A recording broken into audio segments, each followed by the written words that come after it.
one question. So the guy definitively described fructose. I said, Professor Tappy, is there a human biochemical requirement for us to ingest fructose? I knew the answer. I warned him that I was going to ask him the question publicly, and the answer is no. We do not need to ingest a single bit of fructose because the biochemistry is simple. When you break it down, there is no human biochemical requirement for carbohydrate. Plant-based foods are incomplete in proteins, incomplete in healthy fats, incomplete in micronutrients. So yes to fasting, okay? I think it's got benefits. We know that from a development aspect it has benefits. We know from an autophagy and a mitophagy aspect it has benefits. And in that, that's a reduction of inflammation, it's a reduction in insulin, as you referred to, it's a reduction allows the body to actually get on and actually start healing. Hello everyone, this is Nayiri from Low Carb and Fasting. Now our guest today is an orthopedic surgeon from Tasmania with 30 plus years of experience, and he'll correct me on that if I'm wrong. He is the author of Inversion, One Man's Answer for World Peace and Global Health. He's a cancer survivor, and he has a personal story, which we're going to start with and then discuss fructose, mainly fructose metabolism and other related topics. Dr. Gary Fettke, welcome to Low Carb and Fasting. Thank you very much. Well, hi, Nayiri. You actually asked for the personal story, or you forgot to mention I'm happily married to Belinda Fettke. Well, so, I think my audience already knows that because I've interviewed Belinda. I know that, but it's important that you actually wanted the story. So, I mean, we're actually part of a team. We've been married for, well, more than 35 years. Well, I got 40 years coming up, so that's pretty close. We're part of each other's story, and I think you reflected on that already. So, that's it. I love that. Okay, we can go now. That's how we're going to start the interview. I love that. I love that commentary. Thank you so much. Okay, so for those of you who watched my interview with Belinda, she talked in detail about how she supported her husband when you got into trouble. I'd like you to hear the same story from the man himself, from Dr. Gary Fettke, how he got into trouble at the hospital where he was working and operating on, amputating diabetic people's legs over and over again. And he decided one day to tell them, hey, lower your carbohydrates. It might actually save your next leg. And he got into trouble for it. They tried to silence him. They cautioned him. I'd like you, Dr. Fettke, to tell my audience who was trying to stop you from giving nutrition advice that didn't agree with their principles, and what was their motivating factor? Well, first of all, I thought it was a joke. I honestly did not take it seriously because I was talking about preventative health, and we've been battling as a society the perils of metabolic health, obesity, diabetes, and they're only getting worse and worse. And the latest figure is 93.2% of the population have poor metabolic health. That's it. So less than 7% of the population, it's US data, but nonetheless you can extrapolate it into the UK, into Australia, New Zealand. Most Western societies and most developing nations have got similar metabolic health issues. And the long and the short of it is, for the last 20 years at least, I've been considering what fuel you put into your body is actually more important than what you do with your body. So it's no use taking your car into the repair shop if you've been putting the wrong petrol in. First of all, fix the fuel, fix the petrol, and then work out where it goes. So orthopedic surgeons are very practical and looking for a root cause. So I mean, we've been band-aiding sick care for 100 years, I'll argue, but in this instance, the complications of obesity, and particularly diabetes, and particularly in my practice, it became pretty obvious when I'm actually got patients in unstable diabetes in hospital, looking at amputating their legs, toes, cleaning things up, infections out of control, and they're being given ice cream 3 times a day. that was the turning point for me. And I said, this is crazy. Would you stop doing that? And they said, no, that's the diet, that's the hospital guidelines. That's what we're supposed to feed them. And I said, no. And then that started my journey down the path of my own personal health, when I started realizing the central role of sugar at that time. But originally, as it's turned out, it's actually carbohydrate, insulin, growth factors, the overall combination, what I call it, fructose, refined carbohydrate, and polyunsaturated oil. So my crime was to try and work out the root cause of our metabolic health issues. And I'm very proud that in that modern era, I'm the first person to actually put together that combination of fructose, refined carbohydrate, polyunsaturated oils. I can remember the jigsaw puzzle coming together. Lots of people talking about it now, but I can tell you, it was completely uncharted territory, 2012, 2013. It was a real light bulb moments, and I started talking about that. Anyway, before that, I started talking about sugar and the perils of that, then polyunsaturated seed oils, and then refined carbohydrate, that whole combo. But the problem was, Belinda and said, look, this is really important. You seem to have got a lot worked out. You should get on this thing called social media. And I said, I'm not going to get on social media. I can still remember the lounge in San Francisco. It wasn't actually a lounge. We were just in transit, and there was a little kiosk cafeteria there. And Belinda and our daughter put me on this thing called Facebook. I don't know if any of you have heard about it. And within 24 hours, I was being trolled by someone who worked for Coca-Cola. I launched a website in a similar time frame, and again, it just came at me. The system did not like an orthopedic surgeon talking about the perils of sugar. And at that time frame, there were a few people in the media, celebrity chefs, journalists that were starting to talk about it, but it had a different meaning when a surgeon said, stop eating sugar because I don't want to chop your leg off. And I didn't realize how powerful a message that was.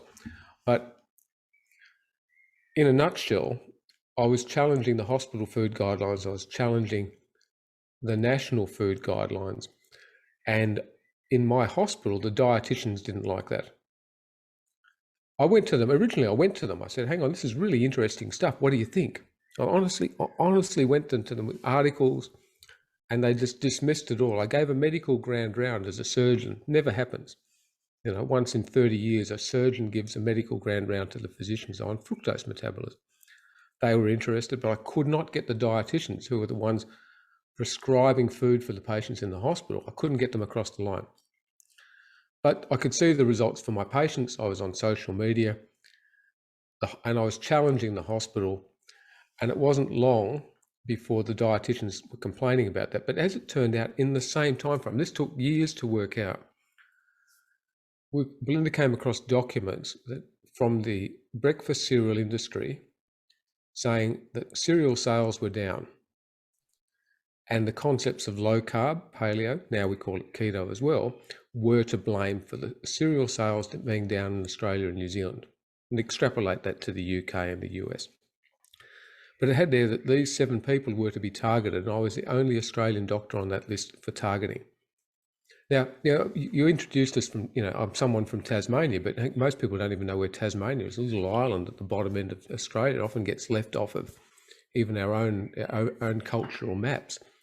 So we're not actually, this is a small place. But the fact is the system decided to shut down this message because we were on social media.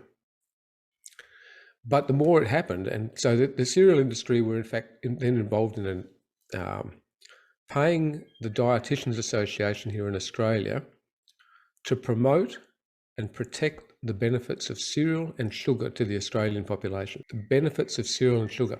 And we've got their contractual agreement, we've got the receipts, that they were being paid to literally do that. They were, in the same time frame, the dietitians are the ones helping write the national dietary guidelines, and they're the ones determining hospital food.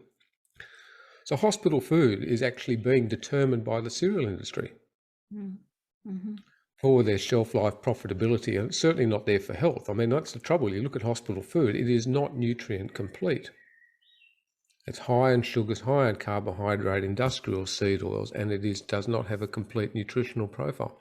And when I started challenging it, and when we started measuring it with a medical student, then I was taking all of that stuff with the photographs and the menu. The diet, the medical administration completely shut it down because they didn't want me to find out how nutritionally depleted it was. But what data I did get was about a week's worth of hospital food, and it was nutritionally incomplete. Mm-hmm. And most people have been to hospital, they've got to look at hospital food and know that it's lousy. It's carbs. Mm-hmm. But it's also, it doesn't have complete proteins and healthy fats. And so what I was trying to do, it was to introduce for my patients with type 2 diabetes in particular, I had to prescribe on their medical chart that I wanted them to have 2 eggs a day and cheese. I had to write it on the medical chart. They wouldn't serve it to them. And what I was trying to introduce, and this is incredibly radical, I was trying to introduce the option of eggs, cheese, and a full-fat yogurt, rather than a low-fat yogurt which was full of sugar. I mean, and so therefore I was considered to be dangerous, a threat to the system. I was reported to the medical board on 3 occasions. One of those occasions was because I inappropriately reversed someone's type 2 diabetes. But by this time, I did that on national TV. So, excuse me, my patient beat Michael Mosley's patient, and both of our patients smashed the dietitian's patient. I mean, it's so easy to put type 2 diabetes into remission if you've got a committed patient and you give them the support and the accountability and the motivation, and you give them the tools, then we can do it. So as it turns out, we can drift down all that path. My scientific knowledge, my nutritional knowledge, I'll have to admit, was the standard of most doctors at the beginning of this. But now I've done pretty well a PhD in it, and I've literally, I mean, you can't really see it in the back of the study there. I'm actually trying to clean out some of the papers, but I've got, a couple of thousand papers on this, reflecting on it when I was putting the jigsaw puzzle together 10, 15, 12 years ago. So it's been an interesting journey, but I think we've now got a lot of the jigsaw puzzle worked out. And it goes against contemporary advice and contemporary guidelines, because the guidelines have not been written in the element of science. And that's where Belinda's work came in. Mm-hmm. She said, you guys are going blue in the face, talking about the science and the benefits of reducing sugar, carbs, and processed food. And you're talking about the benefits of ketosis and whether or not it's an anti-inflammatory aspect or an anti-tumor aspect or a diabetes reversal, but most of all an anti-inflammatory effect, which crosses all health boundaries, including mental health. You guys, you seem to be, she loves me, and she said, okay, you and everyone else, you seem to know what you're talking about, but you're getting hammered. So her work, she said, well, actually, if you're talking about the science, what is against that message? And therefore, not surprisingly, as it turns out, it is big food, highly processed food industry. It is the pharmaceutical industry, particularly in this situation, those involved in anti-diabetic drugs, because it's worth billions. People involved now against the obesity epidemic, which is again pharma. Oh, here's a little side, message. If you hear the term fat shaming, Linda uncovered this not that long ago. Have you heard fat shaming? You're not allowed to fat shame anyone? Yeah, it's all over. Right. Yeah. You're not. It's all over the place. Do not fat shame anyone. That term is now effectively being marketed by Novo Nordisk. So Novo Nordisk is a pharmaceutical company heavily involved in anti-diabetes and anti-obesity drugs. And if they can convert the term obesity into a disease, then the commercial validation of that is that all of those drugs that they have ready to go to market, they're already using, but people are out of pocket for it, then become funded by governments. And so therefore, this term, when you hear fat shaming, I just go, fat shaming, oh, Novo Nordisk. Do you realise that this term, which is being pushed subconsciously, consciously upon healthcare professionals, oh, you're not allowed to fat shame, we've got to look at how we can treat them. No, we've got to forget that. We've got to learn how we can empower those people so they can take back control of their life. Whoa, you're not allowed to empower patients. That's the thing. We've been educated for 100 years, and that goes back to the Flexner report. It's all there in history. In 1910, the Flexner report, commissioned by Carnegie of steel and Rockefeller of oil, to take away holistic health, and that was the birth of the pharmaceutical industry. So my education, most healthcare professionals' educations, has been hijacked by the pharmaceutical industry for 100 years. All of our textbooks have got this lean towards to medicate and to operate, not to empower. So, Dr. Fettke, who writes medical textbooks or the dietitian's textbooks? Who's writing those textbooks? Who are influencing them? So we've got the pharmaceutical. There are three groups. You've got the big food, which are protecting their corporate profits. They're clearly there because the shelf life of carbohydrate is long. The shelf life of plant-based products is long. The shelf life of industrial seed oils is long. The shelf life of animal-based products is short, often require refrigeration or short handling periods because they've got they don't have high amounts of fiber in them, and they're often more in a fluid state, and therefore they need to be refrigerated, or at least a semi-solid rather than a dried out formula. So therefore, big food's there, big pharma as well. But as it turns out, religion forms into that equation, and that was really. So we honestly thought at the beginning of all this, when I'm being targeted, oh, that's the sugar industry. Well, as it turned out, it was the cereal industry, but they're hand in hand. And Belinda's work was, we couldn't work out why. Again, I'm just a humble. Most people don't think orthopedic surgeons are humble, but I'm just a little guy in Tasmania, and they came out with one of the world's biggest experts on nutrition, a professor, Mark Walquist, to smash me down, to say, I'm completely out of my league, I'm not allowed to be talking about it. And the medical board listened to him. So Belinda tried to reach out to him, going, oh, hang on, this guy seems all right on paper. What he failed to declare, well, he was actually at the same time working for the cereal industry and continues to. And so she, in her research, found out he actually worked specifically for a cereal industry called Sanitarium, which is wholly owned by the Seventh-day Adventist Church. And so when you go backwards with all of this and you look at history, you realize that the Seventh-day Adventist Church is been completely behind our food pyramids, our dietary food guidelines for the Western world, and as a result has influenced where we are today.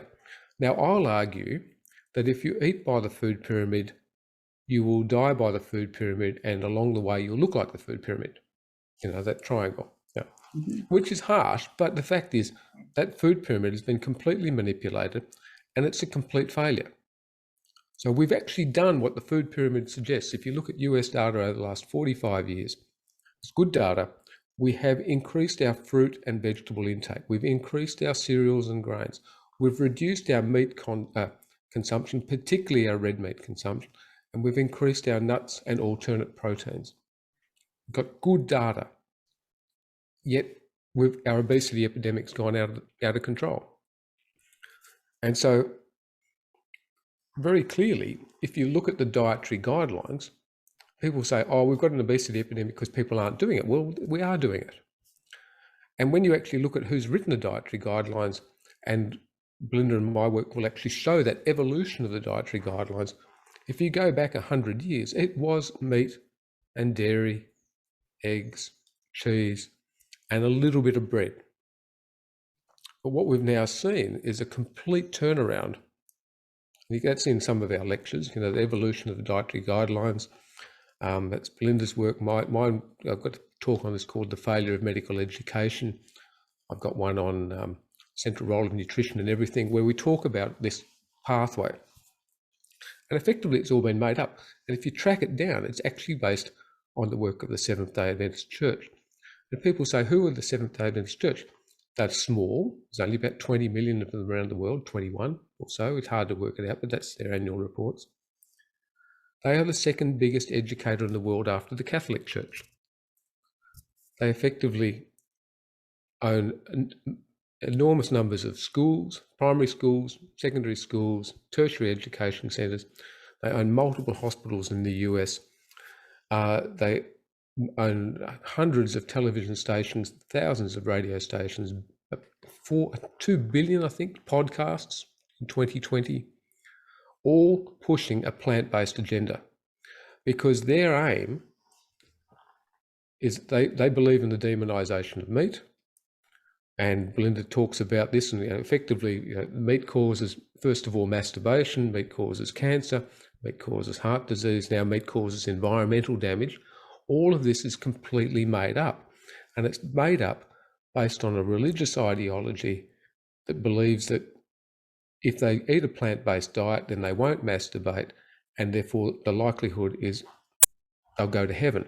But if they can convert the world to veganism along the way, this plant-based agenda, then Christ will return. Now, all of this seems completely bizarre, and I accept that it seems completely bizarre and nonsensical, but the trouble is they have been writing the dietary guidelines since 1917. So the American Dietetics Association was formed in October 23, 1917. The founder of that was a woman by the name of Leonard Cooper, first dietitian for the Defence Forces in the US, wrote the textbooks for the dietitians associations of the Western world for the next 40 years. And she was a protege of John Harvey Kellogg, who was Seventh-day Adventist, inventor of the Kellogg's cornflakes, inventor of the modern hospital. He was quite a brilliant man. That whole Battle Creek Sanitarium formed the basis of every big hospital you see now. High-rise, multiple specialists, lots of beds, lots of specialties coming into the one environment, and for good healthcare. But the trouble is, they got off on the wrong foot.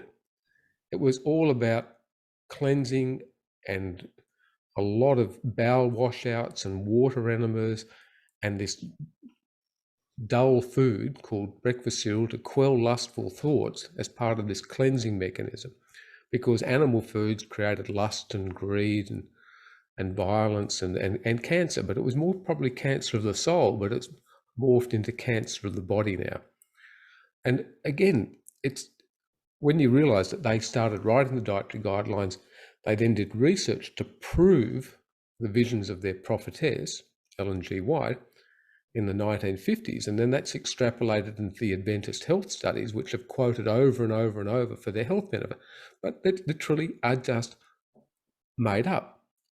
And they take out the factors that might be just as important, which is clean living, not smoking, avoiding alcohol, that whole role of community. And they also misquote themselves. So what's your definition of veganism? To be a vegan, Nayiri? How much meat are you allowed to eat? Shouldn't include any animal products, but if someone is including animal products every now and again, they should be called vegan, in my opinion. They're vegetarian, which I was for 30 years until I started eating meat because I couldn't. My health was suffering. In the Adventist health studies, you are vegetarian as long as you don't eat meat more than once a week. And you're vegan as long as you don't eat meat more than once a month. Well, it's not vegan as it's, set out to society. It's certainly not vegan as it's pushed towards avoiding all animal-based products, not even to wear leather or have anything to do with an animal-based in your cleaning products or all of that. So therefore, it's very selective. But the trouble is that's been told over and over and over again. And they say they live longer. Well, in fact, I've got literature to show that the Mormons live longer. The Ashkenawi Jews in the US live longer than the Adventists. But they've controlled the propaganda. They've controlled the message because they're educators. They're controlling the message because they've been writing the dietary guidelines for 100 years. And they repeat the message because they have this major influence on media. They're so integrated into our processed food industry. And I mean, people may disbelieve this, but effectively the Adventist Church started started the cereal industry, the whole Western soy industry. They started the alternate meat industry, the stevia industry. They have got so much money, and here in Australia they don't pay taxes on it. And their aim is to just keep this health reform message rolling over and over and over. Somewhere in the midst of it, I got caught. Tim Noakes in South Africa got caught because we're giving a message which is against this corporate model, which, as it turns out, is keeping us sick. Because look, it'd be fine if the food pyramid worked. I'd say fine, but it doesn't. And we know, particularly on a day-to-day basis, as an individual, or if I put a glucose monitor on someone has type 2 diabetes or is pre-diabetes, which is at least 2/3 of the population, I can show that their blood glucose spikes when they have carbohydrate. And I can say it comes down when they don't. And I can see that they can get total control. So if you've got type 2 diabetes, if you go low carb and you go hard at it with the right support, then you can go into remission within days. Mm-hmm. Incredibly powerful. Yeah, well, I can relate to that as a type 1 diabetic of 44 years now, maybe even 45 now. Approaching 45 years. When I moved to the UK for 20 years, I was following the food pyramid, which is very similar in the UK. So right at the bottom, largest amount is wheat and rice and starches and bread. And then come fruits and potatoes. And I ate that diet. In fact, in my plate, I would prioritize the starches as a type 1 diabetic because that was what we were given. Just so the first thing I would think about, I'm having a meal, okay, like fill the plate with rice and match it with insulin, take insulin for it. And I knew it didn't work because my A1C was constantly high. And then I wore in 2017, I put a CGM on and I've been wearing it continuously. And then I saw the havoc it was causing on my blood sugars. I started cutting them out. The blood sugar spike, and it's not just a one-off incident. When you have a spike, you're going to have a crash. As you're crashing, not when you have the full crash, as you're crashing, you start shaking, you start feeling dizzy, and you start craving more carbohydrate. And then so that roller coaster all day long, every single day, it's not conducive to good health, is it? I mean, it's CGM, exhausting. I'm so grateful for it. Well, I actually think a lot of symptoms come with that rapid rise and drop. Mm-hmm. And I've got people who don't have diabetes and they do this. Yes. And in fact, if I go along and give myself sugar or carbs, I gave a talk once, not that long ago, had a CGM and I had 2 bananas at the beginning of it. So normal blood glucose. And by 20, 30 minutes later, I was in diabetes zone. I started losing my voice. And it's literally, you feel crook as a dog when, excuse the term, but literally when you're having these ups and downs, it's the body, it's this, and if you've got type 1 and you've moved into this like this with your blood glucose, your life has improved immensely. I did some work with, a teenager did Ollie. I mean, because he's gone on stage with me, and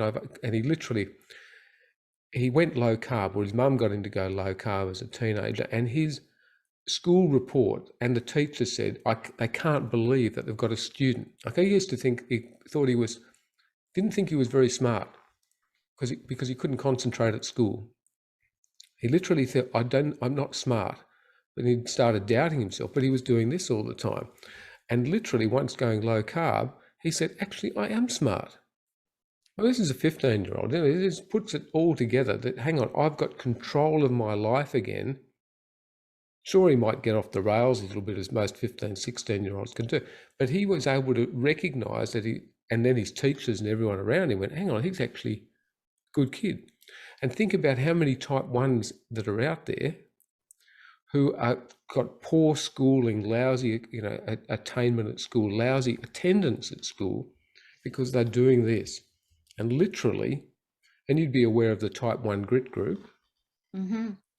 And so I'm very proudly helped R.D. Dykman right at the beginning of that, Jimmy Moore and myself, when he and his family were under a bit of pressure and all that sort of thing. And R.D. just, started that, and we gave him support.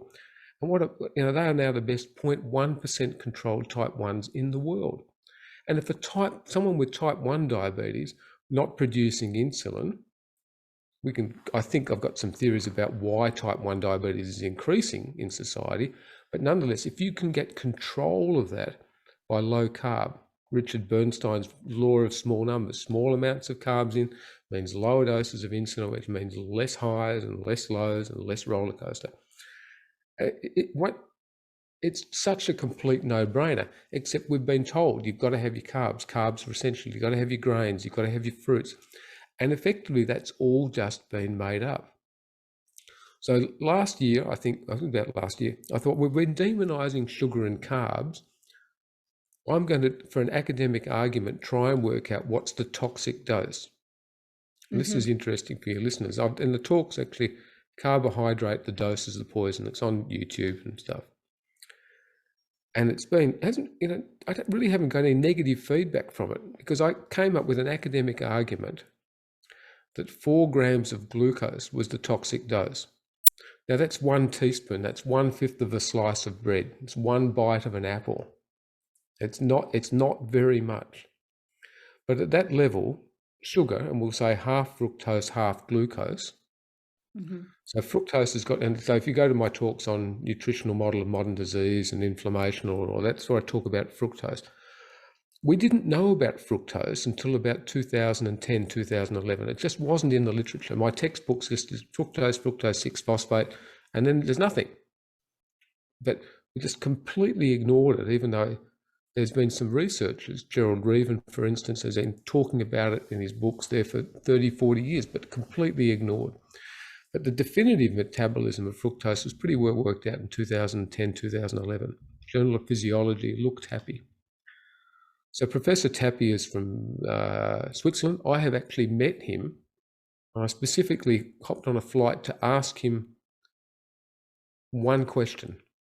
So the guy definitively described fructose. I said, Professor Tappy, is there a human biochemical requirement for us to ingest fructose? I knew the answer. I warned him that I was going to ask him the question publicly. And the answer is no. We do not need to ingest a single bit of fructose. And the same goes with glucose. There is not a single biochemical pathway in the body that requires us to ingest glucose. So we're all told that carbs are important. And they're either glucose or fructose or combinations of them. Have we ever considered, and this is my hypothesis, that the body, the bloodstream, hates glucose and fructose so much that it does everything in its capacity to get it out of it? And if you take that premise, which is an alternate view, it's going back to inversion, that one man's answer, look at things from the opposite thing. You look at how much the body does to get fructose and glucose out of the system. So carbohydrates are only naturally available in seasonal fruit, honey, and breast milk. That's it. People talk about grains. Well, no, it's not seasonal. That'll destroy your teeth. Early agricultural revolution populations didn't have any teeth because they tried to chew it and it just ground their teeth down. They learnt to brew it into beer and mead, but they couldn't eat it. And so therefore, when you start looking at what it does, so fructose, when you get fruit in the wild, and we're just animals, we're meant to stuff our faces with it to get fat for winter hibernation. That's it. Think about fruit, because that's the only natural source. Honey is in fact seasonally available as well, because the bees only produce it in the spring, summer, into a bit of the autumn, but that flowering season. And if you raid a beehive in the winter and take away that winter store of honey for the bees, you'll kill the hive.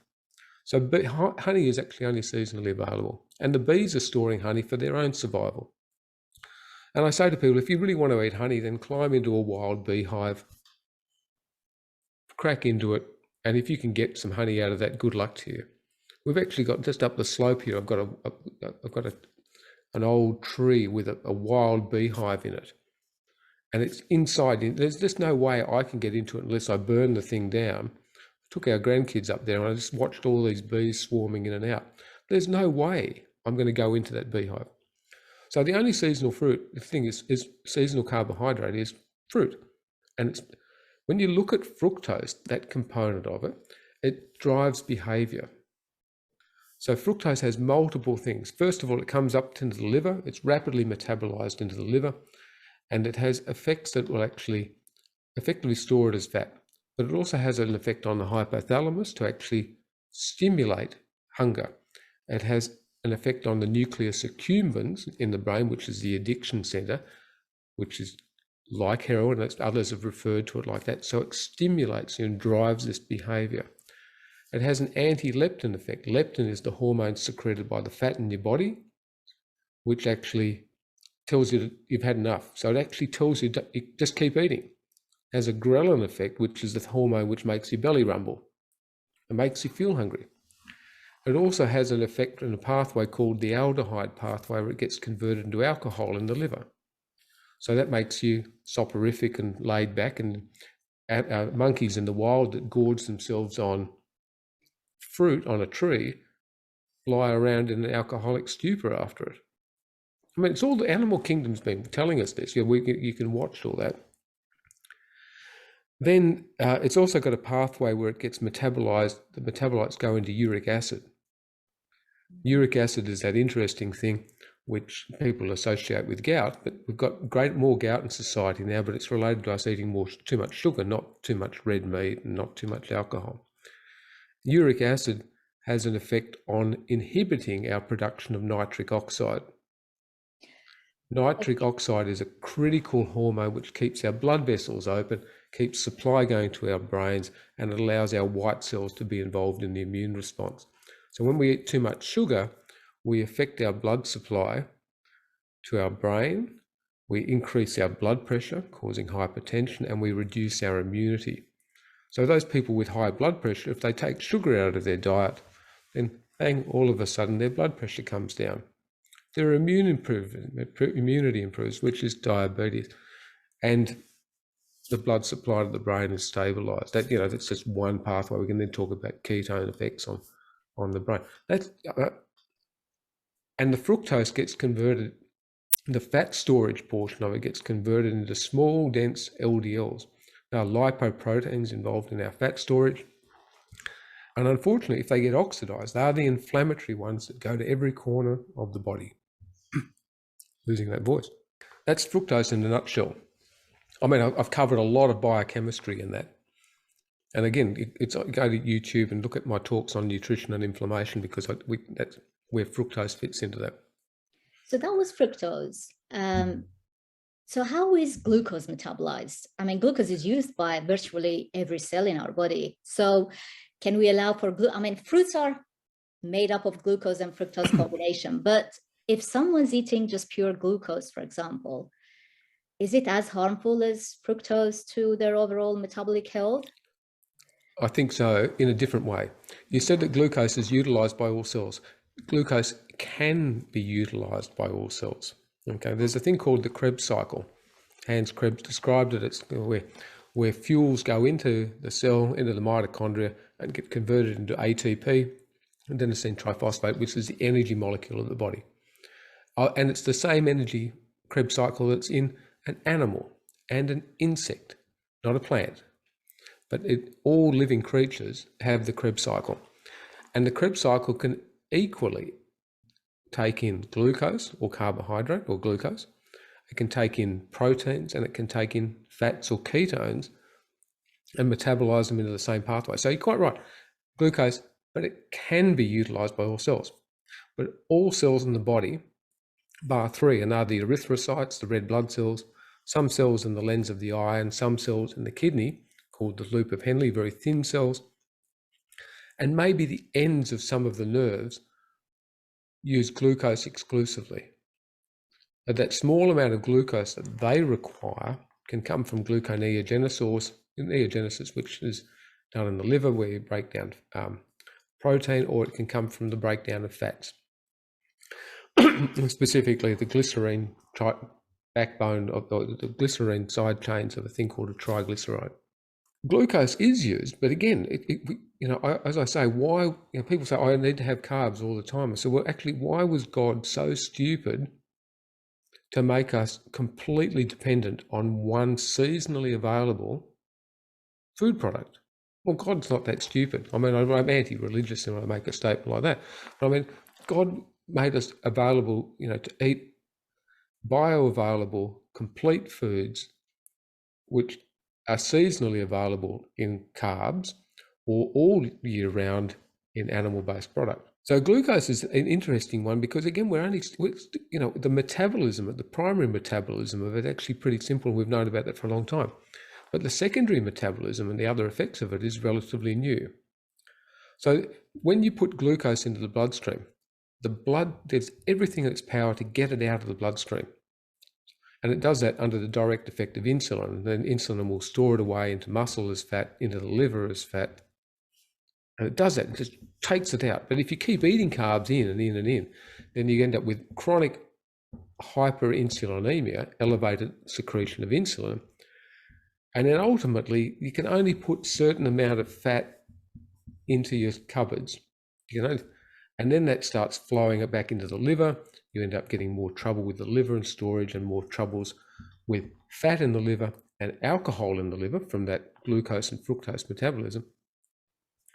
And then that comes along with non-alcoholic fatty liver disease, of which 8% of 10-year-olds now have non-alcoholic fatty liver disease.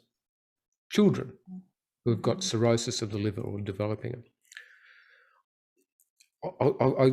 I touched on something, but someone might pick me up if you're really clever about that. I talked about glucose being associated with fatty liver disease.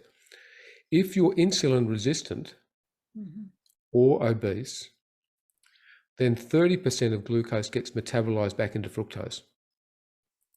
And that was the kingpin for the linchpin for me when I was working that out. It's called a polyol pathway. And so therefore, you not only have people eating too much fructose, you have 30% of the carbohydrate that they're eating getting converted back into fructose. That's the runaway train. So first of all, 30% of glucose gets converted back to fructose. That's that pathway. The rest of glucose is pushed into the bloodstream, into the tissue, under the effect of insulin, which is fat storage. And you can only do that for a certain period of time. Two things I want to dwell on, which aren't really well known. And one is, have you heard of the Glycocalyx? No. It's the biggest organ in the body. Okay, so most people think, the skin's the biggest organ. But we've got in the Glycocalyx is the lining of all of our blood vessels, particularly our arteries and our tiny little arterioles and the capillaries. And it's like this sheath, like these little fingers that actually move the bloodstream along the bloodstream, move the red blood cells, the white blood cells, particularly through the capillaries. And it creates that sweeping motion. Nitric oxide opens that up at the tissue level so the red blood cell can be pushed down the path. Direct effect of nitric oxide. So that Glycocalyx is around about 1,500 square meters. It's so much bigger than the skin, because you can imagine the surface of every blood vessel. Now, if you apply glucose to that, it immediately damages it. And therefore, those people who've got diabetes, their Glycocalyx thickness in the blood vessels is around about half of what it should be. So the ability to push your cells down the pathway, down the blood cell, down the blood vessel, is damaged by the direct effect of carbohydrate, by glucose. Remembering that 30% of the glucose is converted to fructose, the fructose gets converted to the uric acid. The uric acid inhibits the nitric oxide, which is trying to do that job. So you've got a primary damage to the Glycocalyx. You've got a secondary damage to the nitric oxide, which is trying to get the blood vessels open. That's a bit mind-blowing, isn't it? Mind you, I was mind-blown when I found it. And so if you get control of your diabetes and you get control of your blood glucose, then in fact your glycocalyx regenerates very quickly. But those people with chronic diabetes and chronically elevated blood glucose, particularly if they're going up and down like that, have a chronically thinned out glycocalyx. Now, when that glycocalyx is not only involved in this movement, it's also acting as a barrier to stop antigens or abnormal proteins or things across into the tissue. A lot of people have heard of leaky gut, where you've actually got inflammatory gut disease, and proteins, particularly plant proteins, and we'll come along to those, literally get into the bloodstream and then can create the allergic reactions and the sensitivities. And the same thing's actually happening at the glycocalyx right through the entire body under the direct effect of glucose and the anti-nitric oxide effect. So anyway, that's another pathway. So another here's a favourite one, is a thing called the Maillard reaction. Before we move to that, Dr. Fettke, do you mind? I have a couple of questions. So you said it obviously thins down the glycocalyx, but is it can it repair itself? Yes, literally within hours. Within hours. Within hours, the glycocalyx will regenerate. So you can have a whole lot of carbohydrate, 50 grams, 100 grams of carbohydrate. It'll smash that glycocalyx within 8 hours, probably around 8 hours. That'll restore itself very quickly. So we've got the ability to turn that around very quickly. But if people are having carbohydrate all the time, 7 times a day, so it's so you're chronically smashing that glycocalyx. Is glycation, diabetics are prone to glycation in their joints?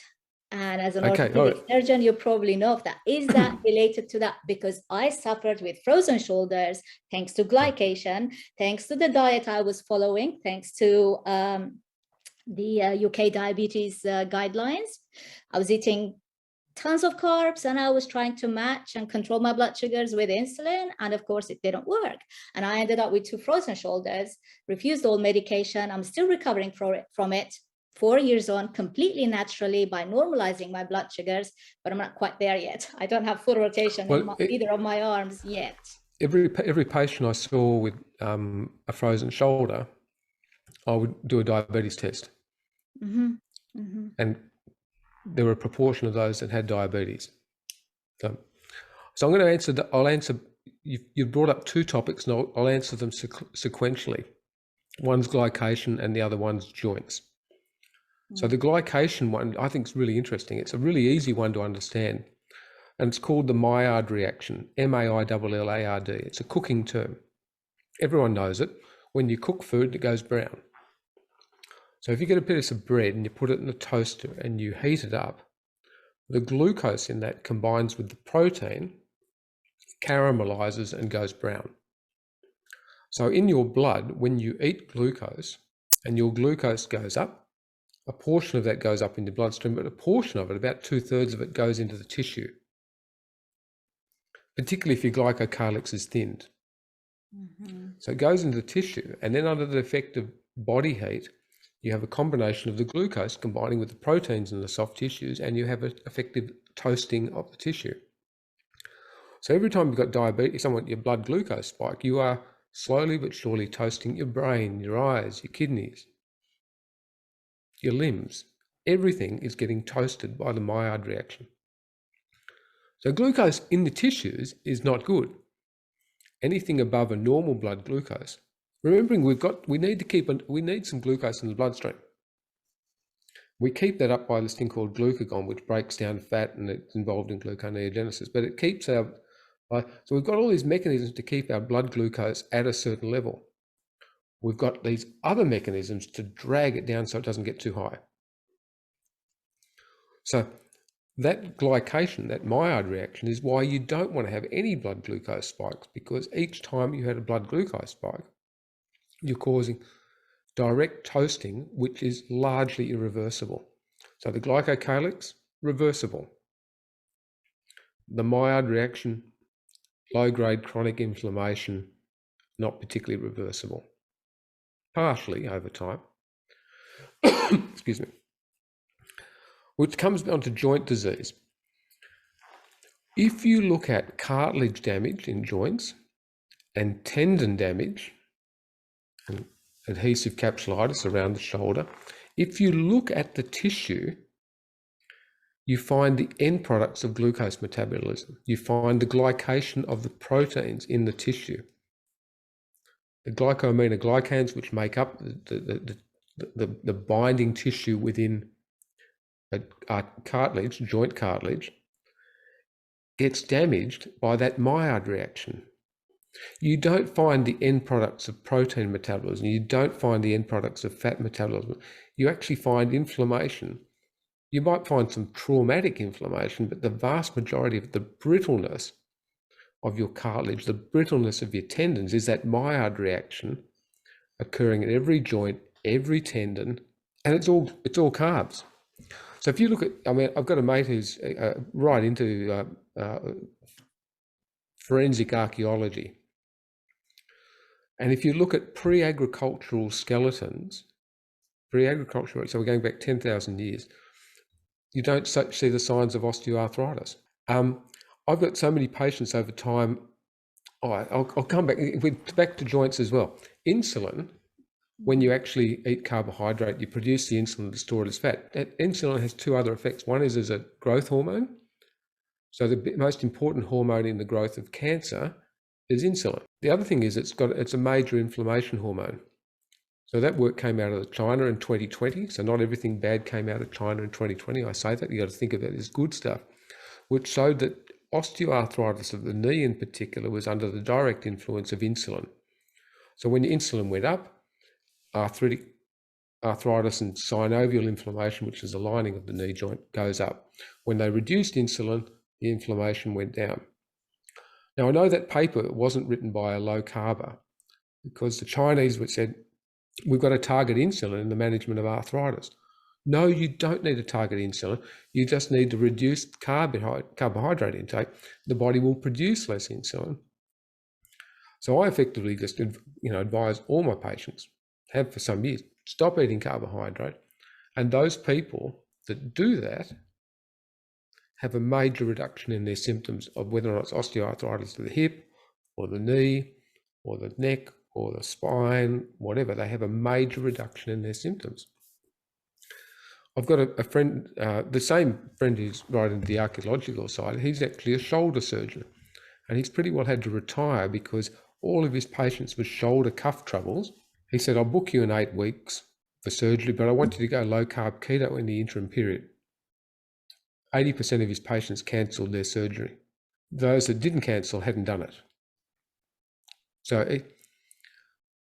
again, I'm on record for saying I think we over-operate too much as orthopedic surgeons. We're not hard enough on our patients to say you've got to make the lifestyle decision. However, I understand why as healthcare professionals we haven't done it, because we haven't been given the tools.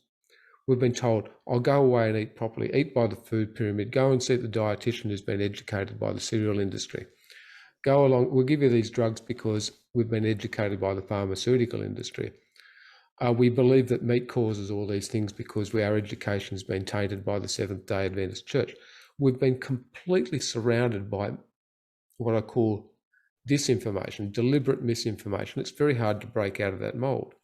But if you actually do give people the chance of actually have a complete eating nutritiously rather than for calories, with a complete amount of proteins, complete amount of healthy fats, micronutrients, then all of a sudden, if you support that person, they get better, and then they tell the next person and the next person, and then Nayiri does it, and she goes, hang on, this has improved my life. I'm going to do a podcast and tell another lot of people. And it's such a powerful tool, because I can guarantee I'm not making any money on this. I can guarantee if you are, you're making bugger all. We're doing, and the people in this space are doing it out of the passion, because it's empowered my life, it's empowered your life, it's empowered our children's life, our family's life, my patient's life, my community, blah, blah, blah. And that community is no longer just here around me in Tasmania, it's nationally and internationally. And so it's such a powerful tool, but it's really important to understand who's stopping that tool because the biochemistry is simple. When you break it down, there is no human biochemical requirement for carbohydrate.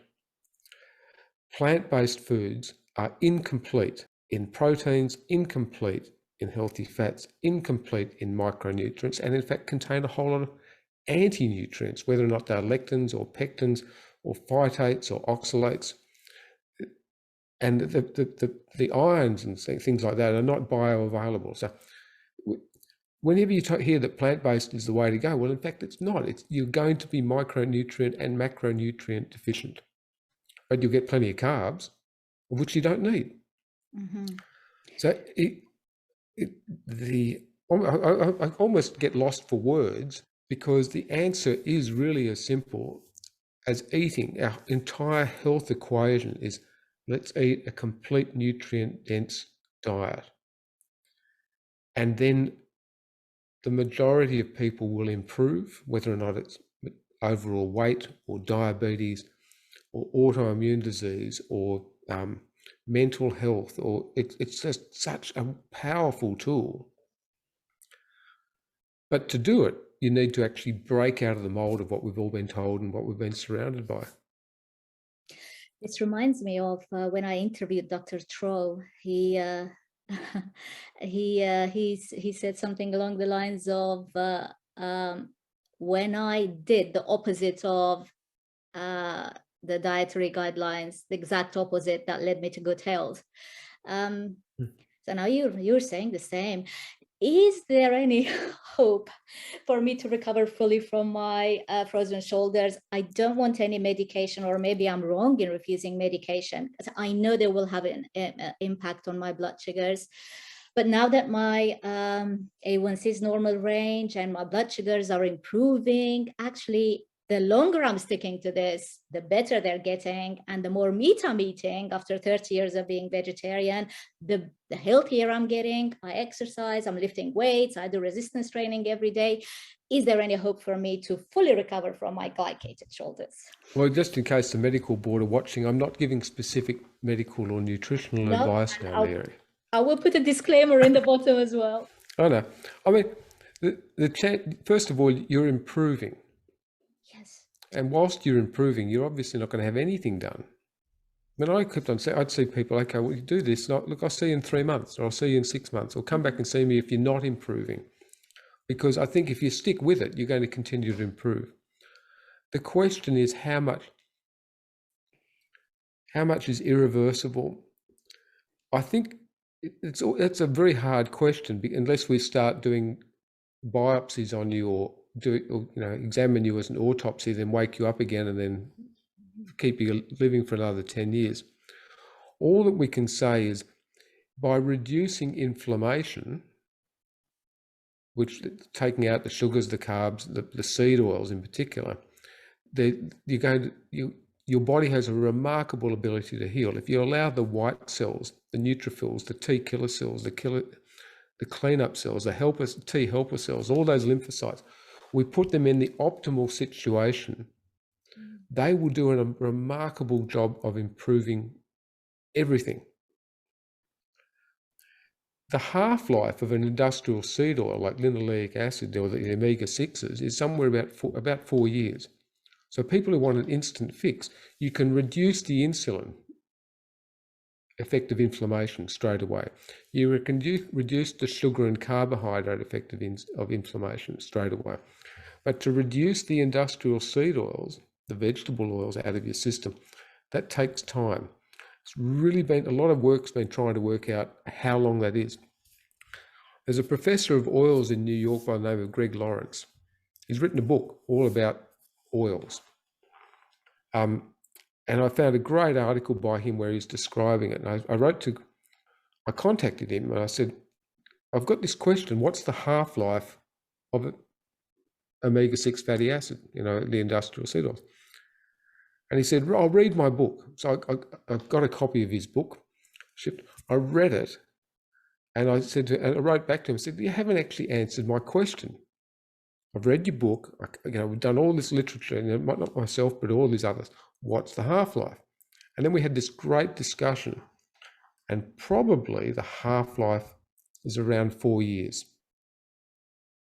So therefore, to get with half-life mean it reduces by 50%, another 4 years it reduces by another 50%. It may be only a few months, but it's certainly a long time.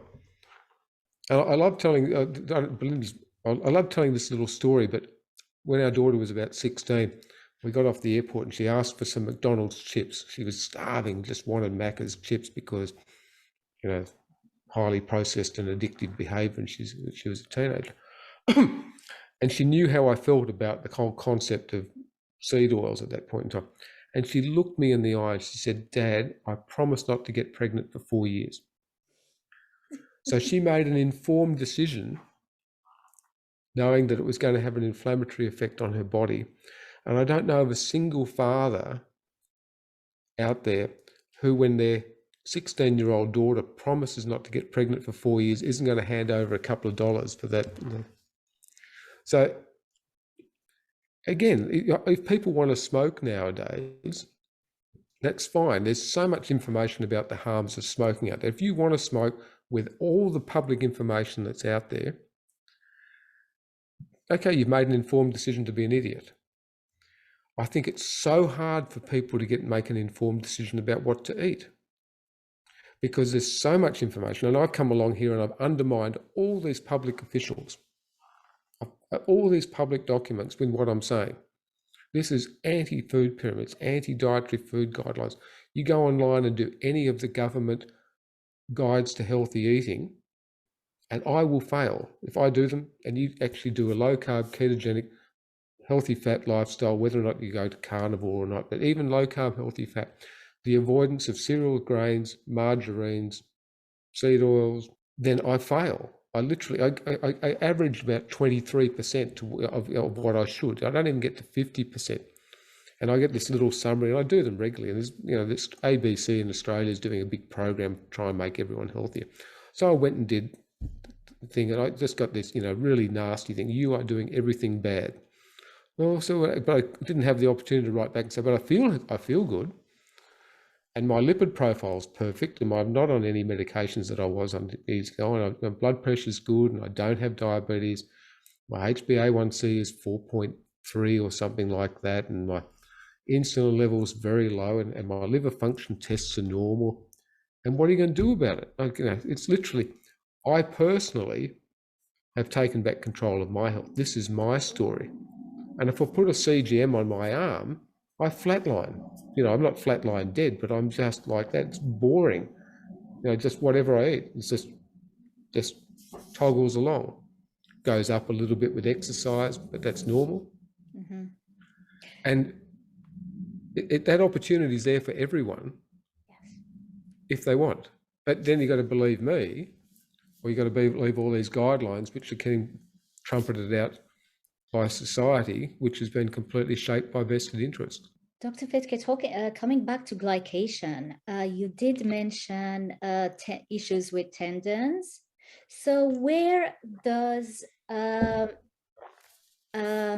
bent fingers, arthritic bent fingers come into this, for example? I know it's obviously arthritis is caused by inflammation, but a lot of diabetic people also get locked fingers, locked fingertips. In fact, I have one. I have one of my fingers is locked, and it's not painful, which means that there's no inflammation there. It just doesn't hurt anymore, but it's just bent at the end. And I, of course, this isn't medical advice, but talking to other type 1 diabetics, they're having locked fingers all over. And so what's happening there? Well, the term locked finger is probably a bit of a loose term to an orthopedic surgeon, okay? But you've got low-grade inflammation in all of those joints, which have been there for as long as you've had type 1 diabetes, which is poorly controlled. Yeah. So that glycation has occurred, and arthritis is much more common to those people with diabetes. Yes. And there's a thing called a locked finger, which is partly related to trigger finger, but that's a tendon issue in the palm. Again, more common in those people with diabetes. And so therefore, it is all part of a spectrum that if the more you look at it, the more you see chronic inflammation in every corner of the body, And all I'm saying is the most likely primary cause of that, whether or not it's inflammation or it's autoimmune, comes back to our carbohydrate and industrial seed oil intake.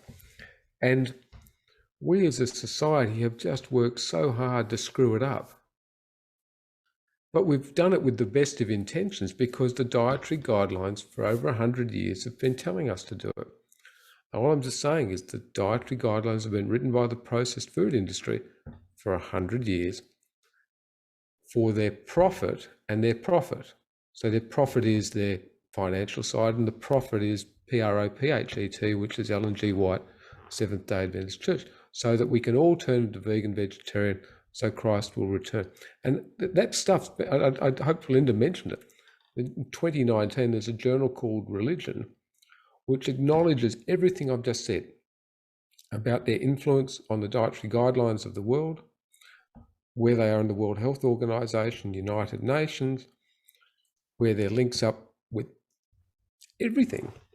They're completely integrated into our culture guidelines, and it's been deliberate. And everything I've said is actually acknowledged in that article, and in the references is Belinda's work. So she's contacted by people, current Seventh-day Adventists, ex-Seventh-day Adventists, who completely agree with her every week. Senior people within the Adventist Church have been contacting her, not just the person on the street. So we're not anti-religion, not at all. We're anti-propaganda, which is actually not being done scientifically. So if you actually base your science on biochemistry, which is all I'm doing, this is the biochemistry. I'm not making this up. This is the biochemistry of an animal, an insect, a human. We're all the same. We may have different guts, like a cow has all these. Oh, this is a great little sideline. This is a little moment of, oh, wow, I understand that. A cow, let's say, for instance, a ruminant has these, a cow has four guts to ferment grasses. Everyone talks about gorillas being vegetarian and being incredibly strong. They've got this enormous hindgut, large bowel to ferment. But what's really interesting, whether or not you're a cow or a human or a gorilla, what goes up the portal vein are short-chain fatty acids. So therefore, the cow will ferment everything in the foreguts to move up the portal vein, which is the main vein from the gut to the liver, into short-chain fatty acids. The gorilla does exactly the same thing, but we don't have 4 stomachs and we don't have a massive hindgut or large intestine. So therefore, our only way of getting that in is to eat it. And the only way you're going to eat it is animal-based foods. So if we go and eat a whole lot of grass or plants, we don't have the ability to ferment that in our foregut or our hindgut.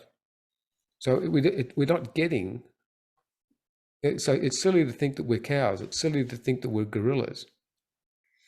We need short-chain fatty acids, and the only way we're going to get that is if we eat it. The only way we're going to get that is if actually animal-based product. I mean, end of topic.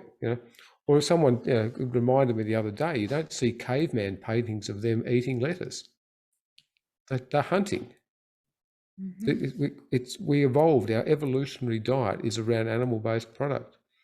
And in times of starvation, in times of plenty, in times of starvation, we might have scrounged around for some root vegetables. In times of plenty, the fruit was around, we'd stuff our faces with it so we could actually get fat for winter. But there's no evolutionary benefit or biochemical benefit from eating sugar and carbs. And in fact, in the amount we're having now, it's just toxic. And wild fruits and vegetables, before they were hybridized and sweetened, they were they weren't as carby. They weren't full of glucose, and they weren't sweet, and they were probably bitter. You've mentioned these, I think, in some of your talks. So people would have preferred to avoid them, and they were toxic. a lot of the vegetables out in the world were toxic. So well, the plants don't want us to be eaten, and they put all these things in them to actually not be eaten. So the only way we can eat vegetables is we boil them or we ferment them to actually get rid of some of those anti-nutrients in them. I don't know if in my fruit talk about is fruit good or bad for you, I talk about why fruit wants us to eat it. Again, just think about it from all of this, it's part of inversion. Think about it from the reverse aspect. Why does fruit want us to eat it? It's really simple. It wants us to propagate its seed, remembering we're just animals. And the fruit hasn't worked out that most of us just propagate the seed in a porcelain bowl, so it doesn't actually get out into the garden. But so therefore, fruit advertises itself by getting shiny and sweet and bright and catches our eye. But it also comes with a whole lot of fiber to give you the trots so that you poo it out quickly. So you have this rapid transit time of fruit seed in your gut, so it gets thrown out the other end. And so is it any surprise that 40 to 50% of those people who have irritable bowel syndrome have a fructose intolerance? And again, so it's so many people, when they drop sugar out of their diet, their bowel settles down. Their inflammatory bowel, just sugar, let alone the glucose and the seed oils in later combination. And so many people who decide to go keto, or so many people who decide to go carnivore, see a massive improvement in their bowel situation. And fibre is completely overrated. It's again a carbohydrate. It's a non-digestible carbohydrate. The only things that can actually do anything with the bacteria in the gut. Bacteria in the gut actually don't need fibre. It doesn't need fibre to actually create all the micronutrients that we have. I'm not saying that I'm not saying don't eat vegetables, because I think the vast majority on the planet are omnivorous. But if you actually have a variety of sicknesses and health issues, and you don't get better by eating well, whatever that means, or I know what that means, but if you don't get benefit by eating low carb healthy fat, which is where I believe in that, then some people move towards keto. But some people actually need to reset the system by doing carnivore. And then they reintroduce stuff back into their diet if they want to. And it's everyone's personal choice. And I don't know where people are as individuals on their health journey, except that I know the data which says that 93.2% of the population are metabolically unwell. And so therefore, primarily that's because of what they eat. It's not about going out and doing more exercise and getting, I mean, it is important to get sunlight. That's another thing. But nonetheless, the primary thing here is let's get the fuel right, and then do some resistance exercise, get outside, get the sunlight, particularly if your shadow is longer than your height. That's a really simple thing. Paul Mason is a great speaker on that topic. And the simple rule is UVA light, which is the one which stimulates vitamin D production, also stimulates nitric oxide, is the one which is present when your shadow is longer than your height. Whereas if the sun's more up direct above, you're going to get more UVB light, which is the one which may be causing the damage. But there's an interesting theoretical pathway that a lot of that damage from UVB light may in fact be on the polyunsaturated seed oils that are in our tissue. And again, anecdotally, there are lots and lots of stories of people, including myself, that once you get rid of the seed oils out of your diet, you're less likely to burn. It takes you longer to burn. And I mean, I'm a plethoric now, but you should have seen me before. I used to be this bright red beetroot. So I'm naturally pale skinned, and I have actually been out in the sun today. But those people, and I burn far less now. And over the winter here in Tasmania, because the sunlight all winter, my shadow is longer than my height. I'm having far more exposure to UVA light now than I ever have, which we know has health benefits. So again, we've been over covering up. I'm not saying to people go out and stand in the sunlight all day, okay? But I think we've got to think about what's the good sunlight and what's the bad sunlight. Let's talk more about the role of vitamin D generally in our metabolic health. What do we know? How does it synchronize with nitric oxide particularly and our immune system? Okay. I can come back one step. Vitamin D, just by out of interest, is the primary molecule it starts being formed from is cholesterol. So we need cholesterol in our diet, and our body produces it. So part of that, under the then activation of sunlight, moves into vitamin D. Vitamin D and nitric oxide, I don't know a lot about. Okay, but I do know about where vitamin D comes into the fructose metabolism. So when you metabolize fructose, and I talked about when fructose gets converted into small dense LDLs. So the excess fructose gets converted into fat, which then gets bound up in protein, gets moved around the body as these lipoproteins, lipo-fat protein combination. Because fat in the blood can't dissolve, so it's got to be moved around somehow. So it gets combined with protein and then gets moved around. Those lipoproteins, particularly when they've gone through as much energy as they can, become small and dense. They tend to lodge in what's called the subintimal layer of the blood vessel. So that's underneath the glycocalyx. So we've got a blood vessel, it's got a lining of glycocalyx, then it's got a thing called the intima, of which the glycocalyx is part of it. Then you've got the subintimal layer, which has got connective tissue, and even that it has little blood vessels within it as well. And then you've got the muscular wall around an artery. I've simplified it probably too much, but nonetheless, those small dense LDL particles tend to lodge in that subintimal layer, which is fine if you're just having fruit, and you're having fructose, and they sit in that layer. But what happens is those lipoproteins now are, rather than being filled with saturated fat, they're filled with polyunsaturated oils. So the polyunsaturated oil is inflammatory because poly means multiple bonds. So you've got saturated fat over here.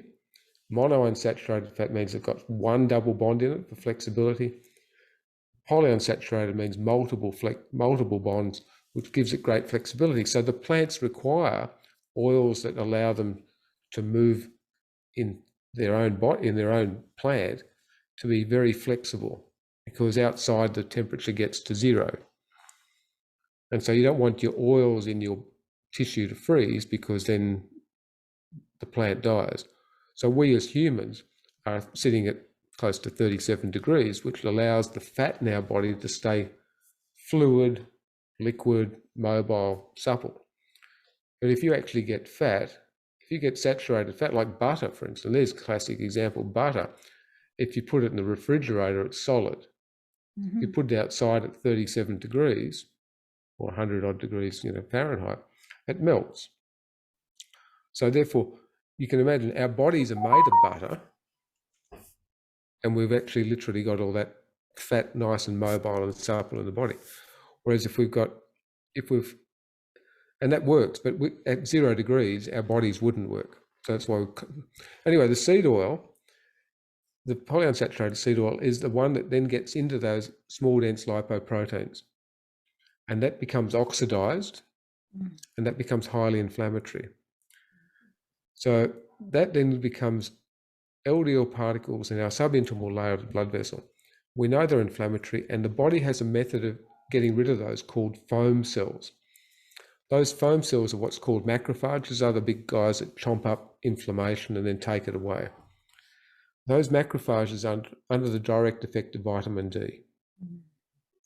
So if the body's got plenty of vitamin D, the body's got all these methods of getting rid of those small dense LDLs. Now that makes sense in nature, because in nature you will seasonally only be able to get your fruit, which is at the end of summer, autumn. So that your ability to then stuff your face and get fat for winter hibernation, yes, you will produce fructose. Yes, you will be producing these fatty particles, which are then traveling around the body. And the body is then at that time of year, because we're animals, exposed to quite a lot of vitamin D.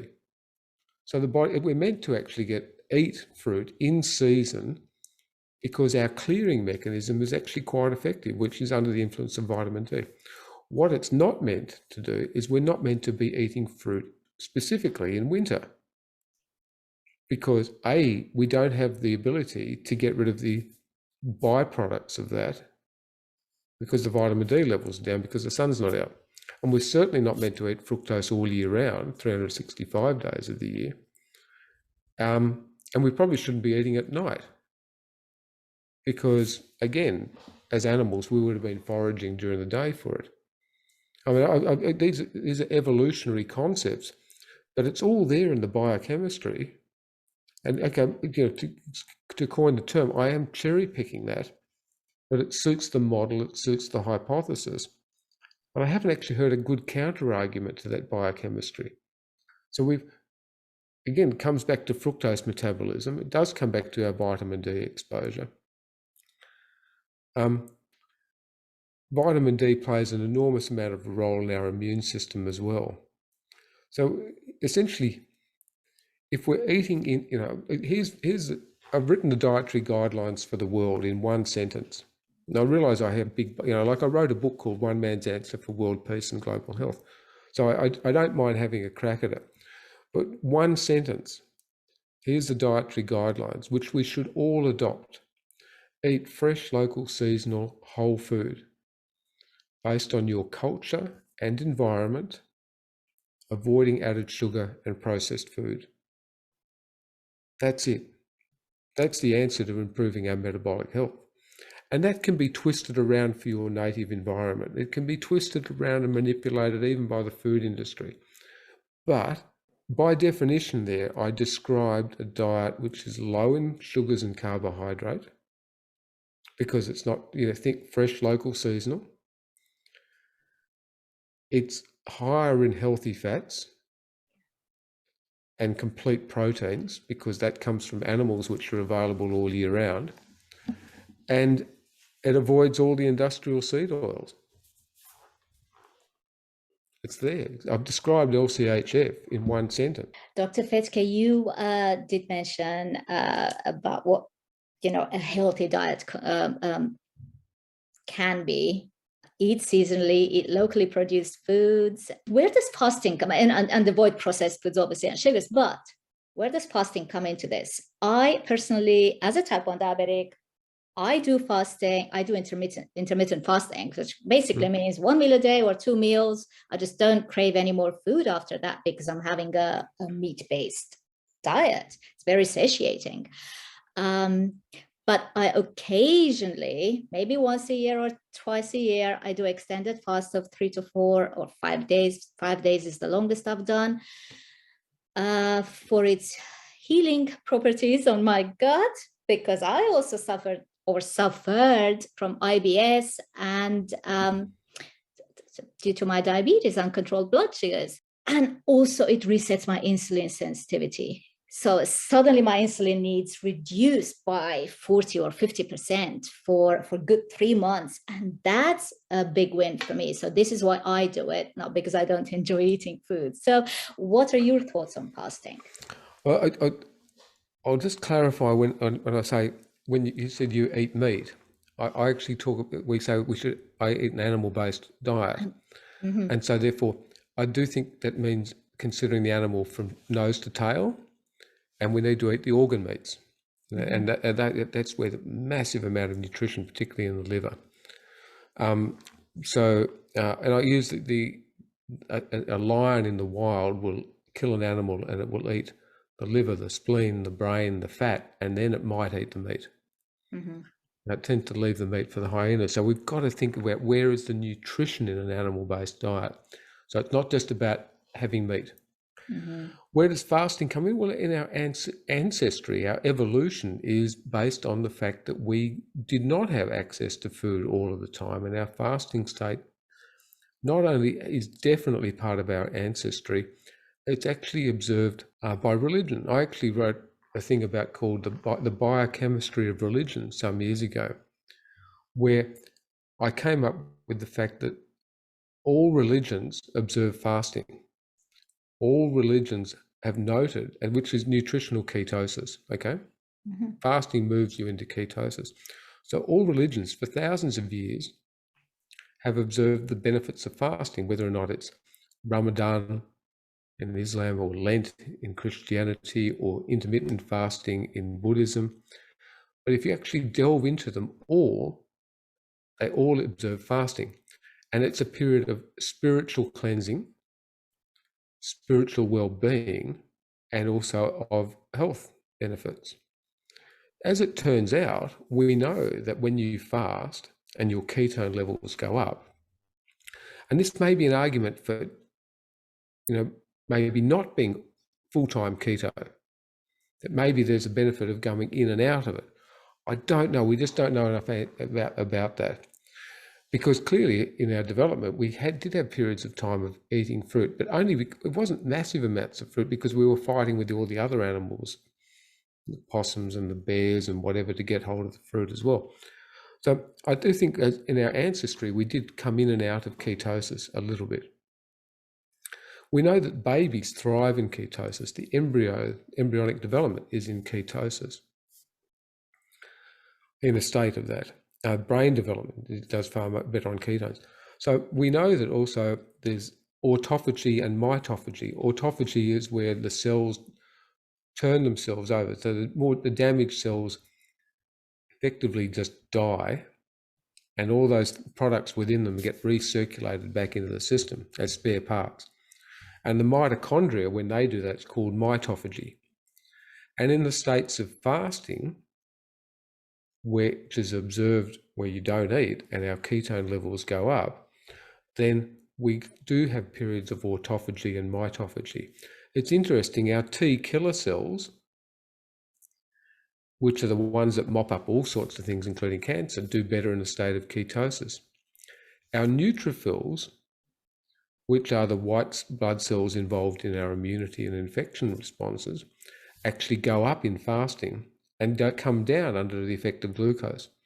So those studies have actually been done in the 1960s, actually strangely enough done by the Adventists, but they haven't been repeated, where they showed that under the direct effect of glucose and carbohydrate, the white cell response went right down, which drives me insane as a surgeon, because when a patient wakes up after an anesthetic and they've been fasting, we've given them white sandwiches, orange juice, chocolate biscuits, ice cream, jelly. Whereas if those neutrophils, those white cells that we need in action, actually they improve in their activity for 72 hours. So I just can't imagine that I have all these patients that fast overnight before surgery, and then I say, look, the ideal thing is now you don't eat for the next 3 days. If you're looking at your immunity, but hospital food is doing everything it can to actually destroy that mechanism. But if you think about it, after surgery, most people don't want to eat.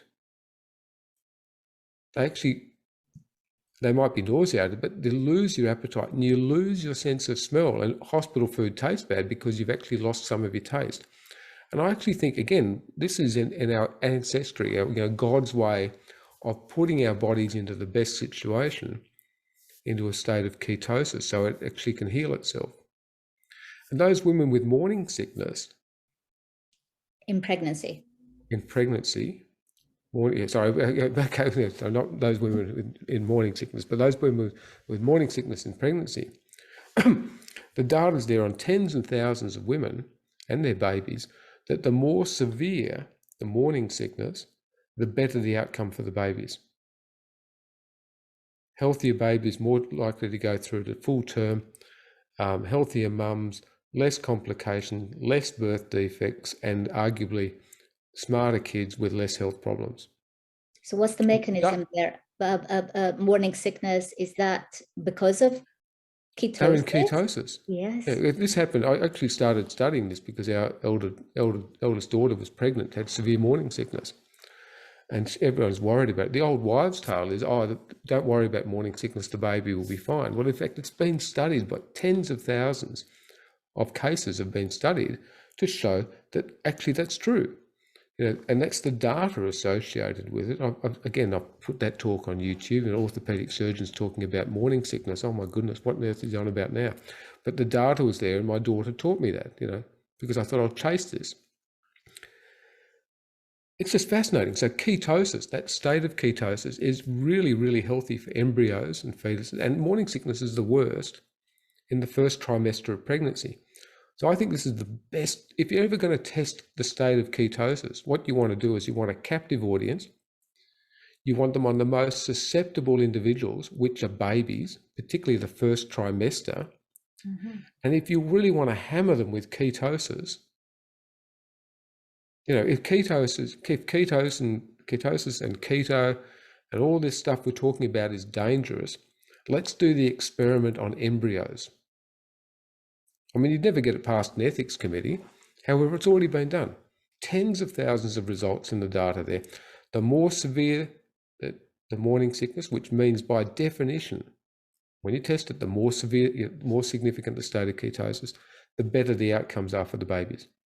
And we can take the opposite and look at gestational diabetes. Unfortunately, that's more third trimester, second and third trimester. But the more severe the morning sickness, the more unstable the blood glucose is, the more the complications, more likely for not to get through to term, higher miscarriage rates, certainly higher,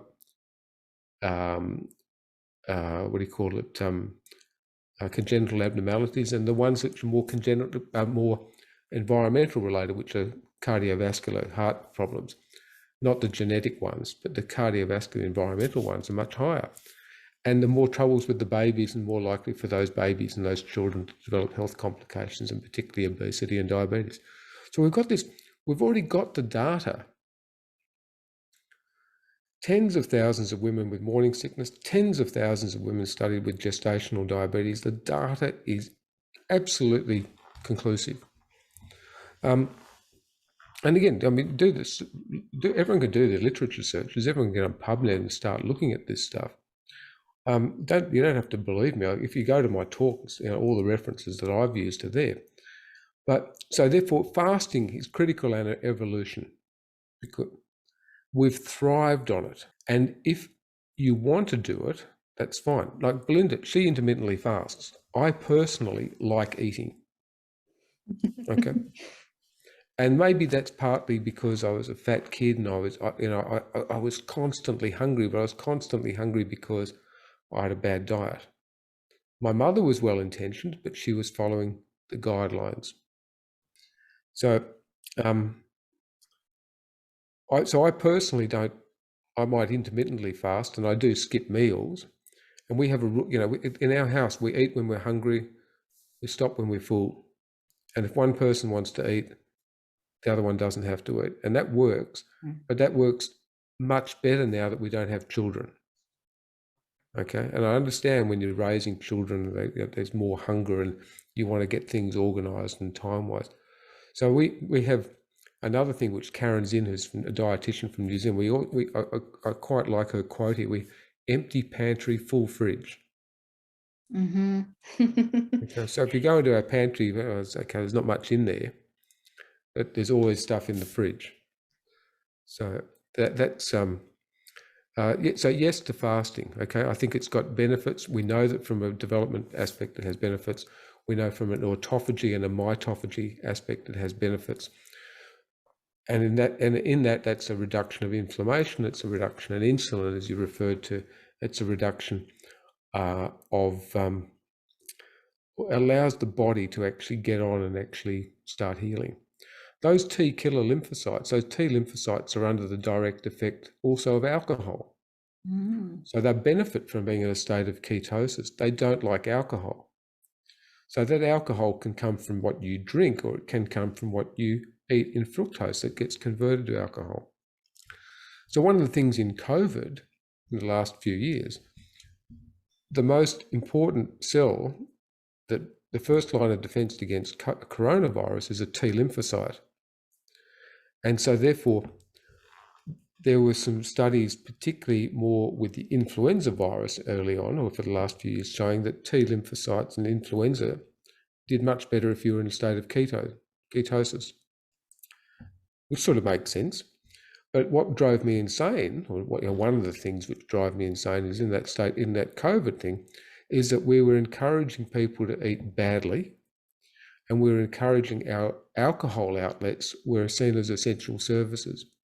So the one thing that we wanted our bodies to be in was a state of ketosis, if from an immunity, from a T cell. And we were telling people to go out or buy alcohol, sit at home, not exercise, eat badly, drink, not get their vitamin D exposure. And it was a perfect storm for a disaster. And guess what? It was. Yeah. Because again, we just failed on basic biochemistry. And so I don't have a lot of respect for public health officials on the basis that you had an opportunity to improve metabolic health and you did the exact opposite. And metabolic health was the primary, most important outcome that determined, the deaths and the deaths and the severity and hospitalizations and the whole works. It all came down to comorbidities, age and comorbidities. We had the opportunity to do something and educate, but guess what? Forgot to do it. I fully agree with your sentiments, and I share your sentiments actually. So let's finish off, Dr. Fettke, with how you survived cancer. Now, I'm sure it's linked to, we know cancer feeds on glucose. We also know that fasting is beneficial for cancer patients. What did you do? What cancer was it, by the way? Tell us about your cancer story. I've had a very aggressive cancer of my pituitary, which is smack in the middle, and I presented with eye troubles and headaches. And at that point in time, everyone said, the headaches are related to your stress. And I said, I don't get headaches. I give people headaches. And the beast hasn't changed. I'm very careful on this topic. I've got my story of where I have slowed up the growth of that by doing what I'm doing. So therefore, if there are the traditional modern treatments of cancer, which is surgery, chemotherapy, and radiotherapy, and what I think we're missing in that adjunctive management is nutrition. As I alluded to before, the number one growth hormone that affects cancer growth is insulin. And then insulin growth factor 1, which is often related to our secreted in relationship to our protein intake. The cancers will tend to grow under the effect of glucose. That's the thing. The more severe, the more aggressive they become, the more likely they are to exhibit the thing called a Warburg Effect, which is a Warburg Effect. Again, it's in my talk on cancer on YouTube. But that Warburg, and my talks are very much to try and explain to the interested layperson what it's about in a description. I got into trouble with APRA for making things too simple. It was one of their complaints. So you're trying to simplify things. I said they are simple. Eat properly. This is the biochemistry. Here are the pictures. If you don't understand that, go away, because this is the basic thing. Anyway, so with cancer, the Warburg Effect is the more severe the cancer, and all cancers tend to drift down the Warburg Effect, which makes you think that cancer is primarily a metabolic problem and not a genetic problem, not a chromosomal problem. It also makes you think that it's a primary metabolic problem at the mitochondria, which are the engines of the cell. Because how come all cancers, the more severe they become, all start exhibiting the same basic biochemistry? You'd think that if cancers were as bizarre as they would be, the more severe, the more aggressive, the more mitoses, the more abnormalities you'd have in it, you'd think the more bizarre and deranged the metabolism would become. But it's the exact opposite. The more they can be bizarre, the more they come back to a root primary metabolism. And so the metabolism of the cancer itself is the Warburg Effect. The metabolism of the growth of the cancer is called the reverse Warburg Effect. And if you think that sounds confusing, it is. But I pieced that together with pictures and explained that.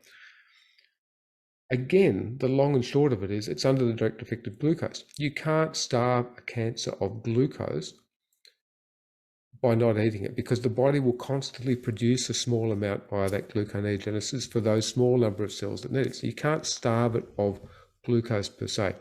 you can starve it of glucose spikes. You can starve it of insulin by moving yourself into a low insulin environment, which means the body produces insulin related to the carbohydrate you take in. If you don't take carbohydrate in, and there's no biochemical requirement for it, then you will not produce nearly as much insulin. You'll produce a little bit with protein. You'll produce a little bit with insulin growth factor 1 with protein intake. But you can starve it of all those spikes. You can move yourself into a state of ketosis, which we know is better for T killer cells, and which are the ones that go around and mop up the cancer. We know that if you have surgery, being in a state of ketosis, as we alluded to before, is beneficial to your healing. We know that if you have a low carbohydrate intake, your Glycocalyx is going to be in better nick and the vessels are going to be working better. We know that if you have chemotherapy and radiotherapy, that inhibits the reverse Warburg effect, and it tends to protect the good cells around a cancer, and it makes it an unhappy environment for the cancer itself and where the growth's occurring. So I'm not for 1 second saying that if you do low carb, keto, carnivore, that you're going to be cured of cancer, but you're going to move things in the better direction, which means that your surgery is going to be more successful, your radiotherapy is going to be more effective, your chemotherapy is going to be more effective, and your mental outlook will be better because you've taken control of something. And we've got studies that look at the positive attitude on people. Those people who have a positive attitude tend to live longer than those people with the same cancer who have a negative outlook. So there's nothing harmful. It's not about creating false hope. It's about creating something that you can do. I've got a mate at the moment who's actually riddled, and he probably won't mind me saying, but I'll catch up with him tomorrow anyway. I ring him each day. And he rang me and said, what do I do? I said, we talked about this. And so he's gone hardcore keto. Got his ketone levels up. He's had his radiotherapy. He's had his surgery. He's had surgery and he's had chemo. Completely wiped him out with chemo, but he's just been staged again. And the oncologists have said, wow, we've never seen this much effect this quickly from his 1 dose of chemotherapy. So he's gone harder. They've gone hard at him. And I'm not saying that he's going to be cured, but if we can give him a bit longer, or and if you look at, I looked at quite a few books that talk about miracle cures and cancer. They're out there, the miracle cure. They all talk about a reduction of sugar and processed food. I've just been silly enough to start talking about the biochemistry of how that might be occurring. So no guarantees whatsoever that diet will cure cancer and that supplements will cure it at all. I just don't think we can say that. But there's no guarantee that chemotherapy will cure cancer, or radiotherapy, or surgery. We talk about long-term remission rates. But why are we ignoring this huge elephant in the room called nutrition? And another thing which drives me crazy, and I don't think I'm completely crazy, is we've got all these cancer morning teas and these fundraisers which are all about cakes and selling lollies. And you just go, do you not understand that what you're actually recommending and giving? I just saw a function the other day where they were selling cakes at a breast cancer day. I'm going, can we just not see the stupidity of this? And we're doing something with the Cancer Council at the moment on this at the moment. Literally having to go to them and say, would you stop doing this stupid stuff? And they don't like hearing that but here's the, we're talking about the biochemistry. Here's the science. Stop doing stuff which has been doing historically based on vested interests advising you. And one of the hardest things in medicine, in life for all of us, but particularly as the health professionals, is to say, I'm sorry, I got that wrong. I'm sorry, we got that wrong. But when you do that, you empower yourself to completely go off on a different path. And the same thing as you as an individual, whether or not you're vegetarian or you've been eating badly, but we've apologized to our children for the way we raised them. Sorry, guys. Well-intentioned. We're not bad people. We tried that. Oops, sorry. In retrospect, we didn't give you the best diets. But here, this is what we think now.